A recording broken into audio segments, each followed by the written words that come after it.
Silence is not simply what happens when we stop talking. It is more than the mere negative renunciation of language. It is more than simply a condition that we can produce at will. When language ceases, silence begins.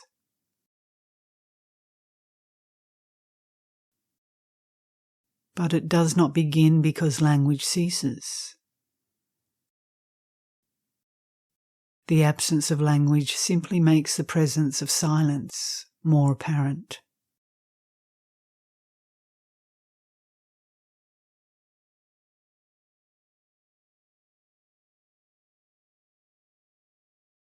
Silence is an autonomous phenomenon, a positive, a complete world in itself.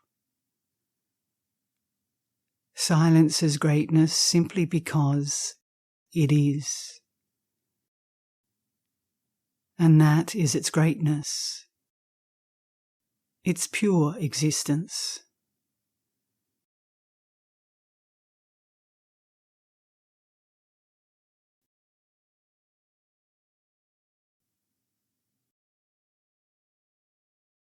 There is no beginning to silence, and no end. It seems to have its origins in the time when everything was still pure being.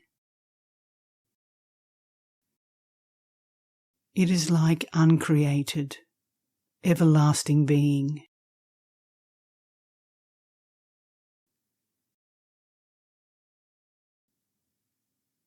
When silence is present, it is as though nothing but silence has ever existed.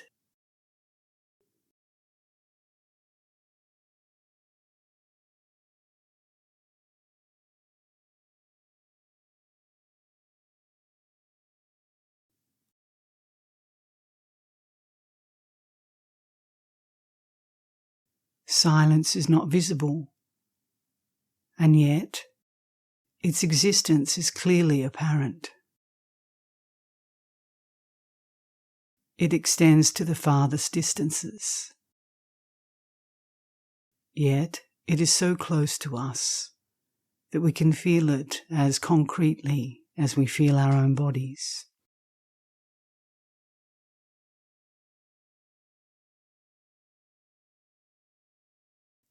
It is intangible, yet we can feel it as directly as we feel materials and fabrics.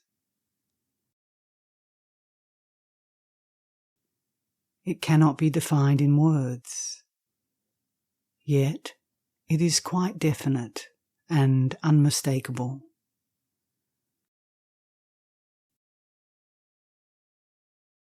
In no other phenomenon are distance and nearness, range and immediacy, the all-embracing and the particular, so united as they are in silence.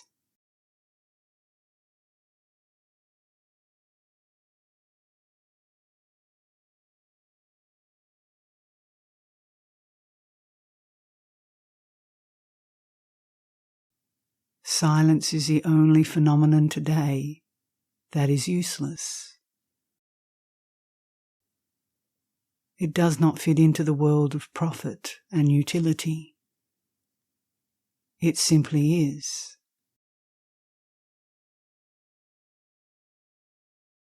It seems to have no other purpose. It cannot be exploited. All the other great phenomena have been appropriated by the world of profit and utility.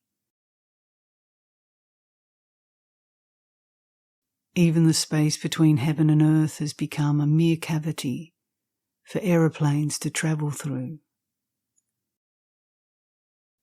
Water and fire have been absorbed by the world of profit. They are only noticed insofar as they are parts of this world. They have lost their independent existence.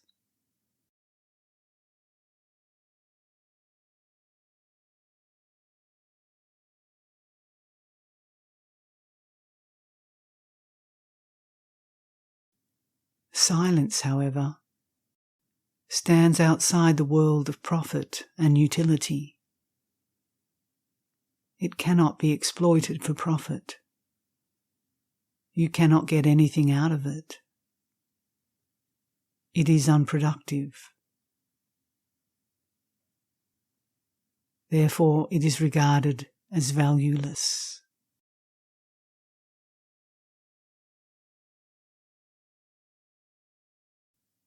Yet, there is more help and healing in silence than in all the useful things.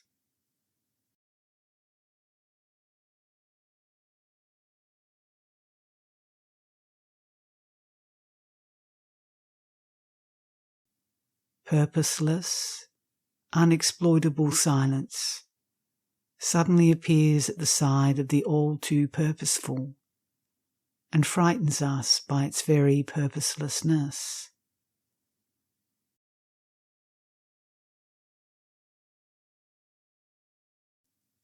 It interferes with the regular flow of the purposeful. It strengthens the untouchable. It lessens the damage inflicted by exploitation. It makes things whole again by taking them back from the world of dissipation into the world of wholeness.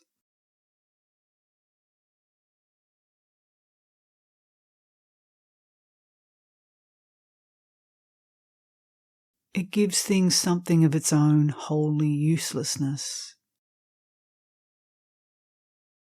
For that is what silence is. Holy uselessness.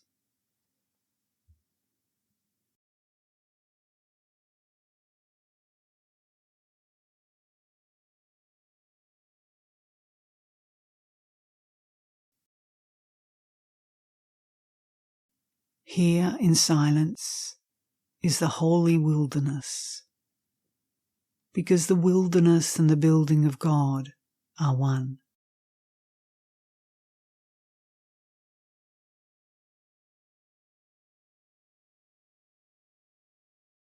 There is no movement here to be regulated by the law.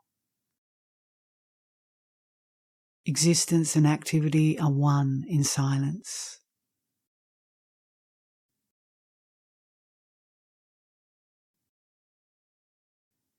It is as though the whole orbit of a star were to be suddenly concentrated into a single light. That is the unity of existence and activity, concentrated in silence.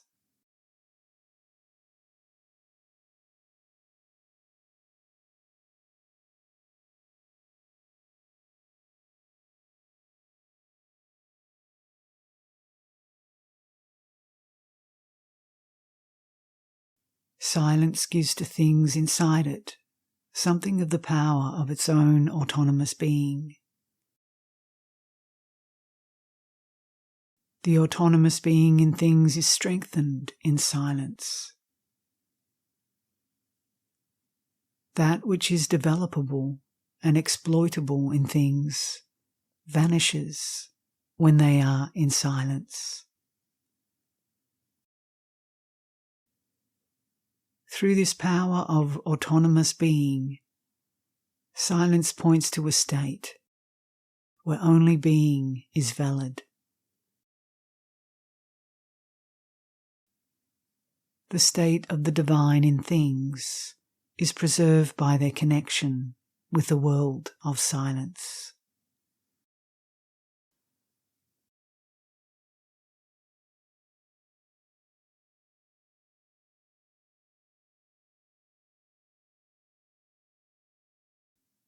One whose nature is still possessed by silence moves out from the silence into the outside world.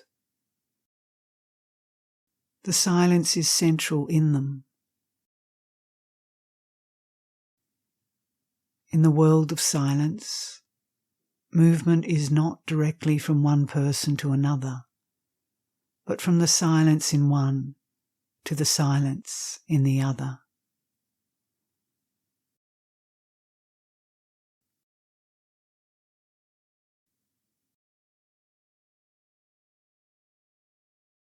One in whom the substance of silence is still an active force carries the silence into every movement. Their movements are therefore slow and measured. They do not jolt violently against each other. They are borne by the silence. They are simply the waves of silence.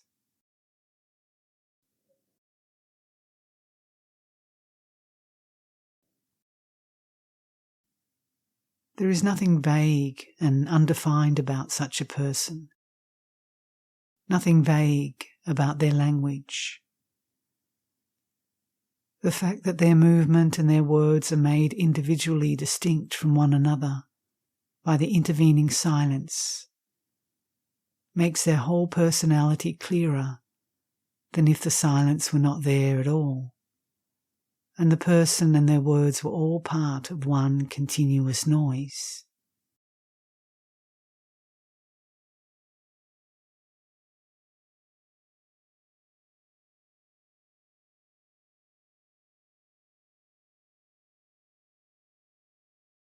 The situation with people today is exactly opposite.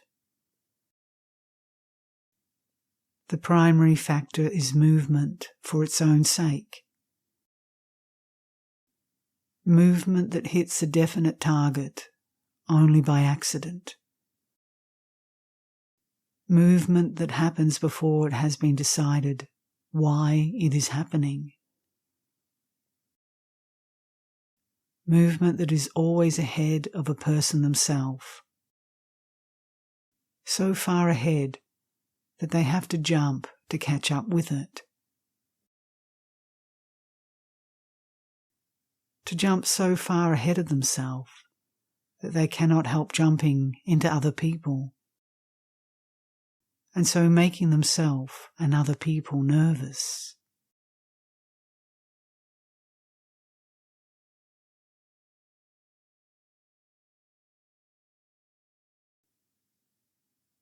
In the modern world, the individual no longer faces silence, no longer faces the community, but faces only the universal noise.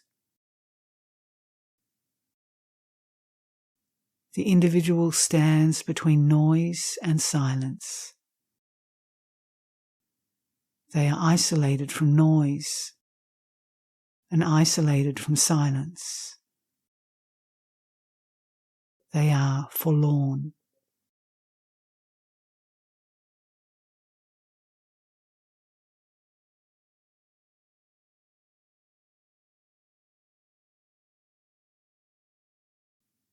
But one who still has the substance of silence within themselves does not need to be always watching the movements of their inmost being, does not need consciously to order everything, since much is ordered without their conscious knowledge by the power of the substance of silence, which can modify the contradictions at war within.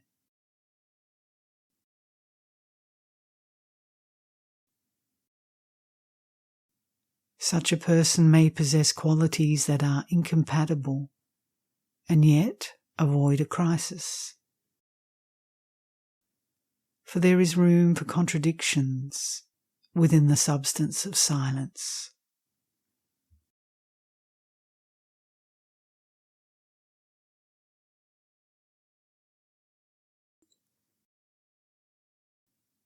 In the modern world, language is far from both worlds of silence. It springs from noise and vanishes in noise.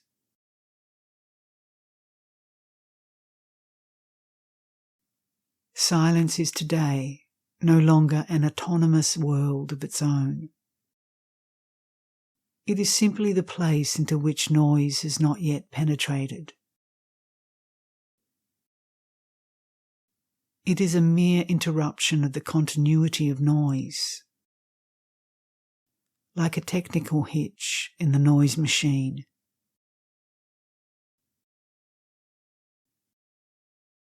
That is what silence is today, the momentary breakdown of noise.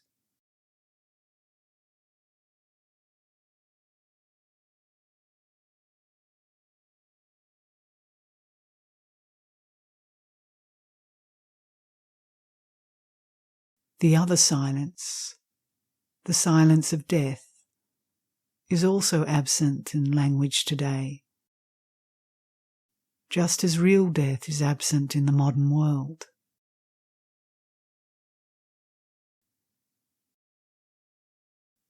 Death is no longer an autonomous world of its own, but merely something negative,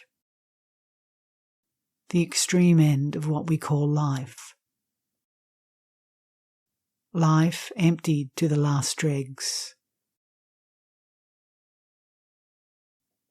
That is what death is today. Death itself has been killed.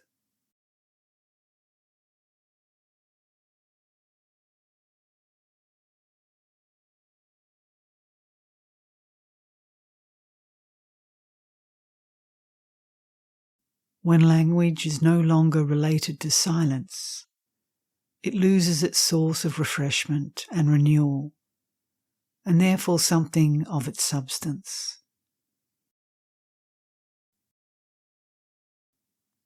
Language today seems to talk automatically, out of its own strength,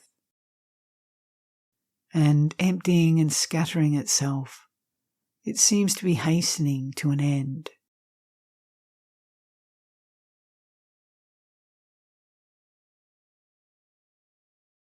There is something hard and obstinate in language today, as though it were making a great effort to remain alive, in spite of its emptiness.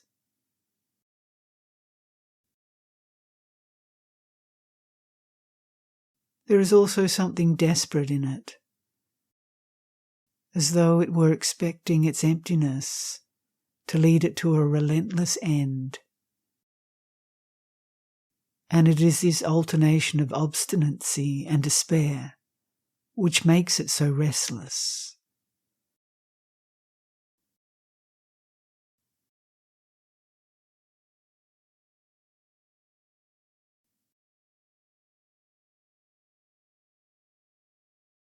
By taking it away from silence, we have made language an orphan.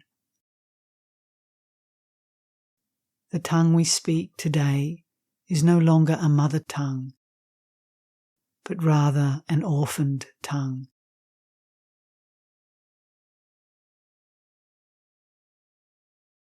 One hardly feels they can dare to communicate their words to another. One talks more to themselves and into themselves, as though they wanted to crush, crumple, and destroy the words they speak, and throw them like ruins down into the emptiness of their own soul.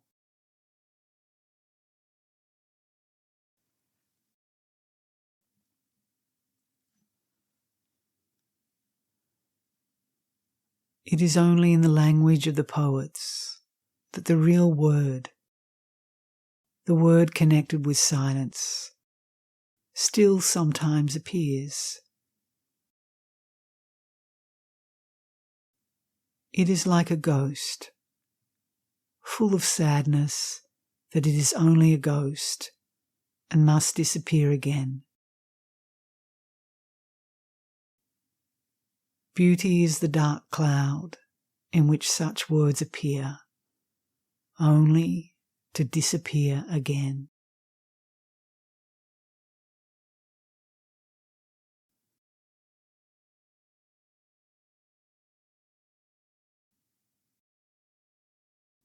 Today it seems as though language had been robbed of its forgetfulness.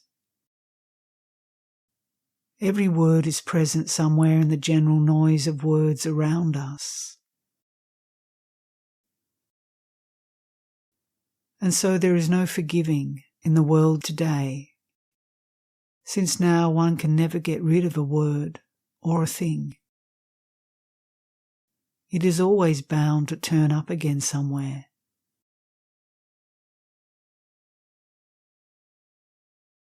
And it is also a fact that one never really has a word or a thing today.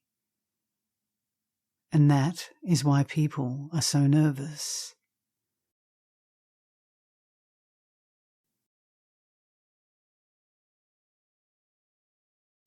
Nothing has changed our nature so much as the loss of silence.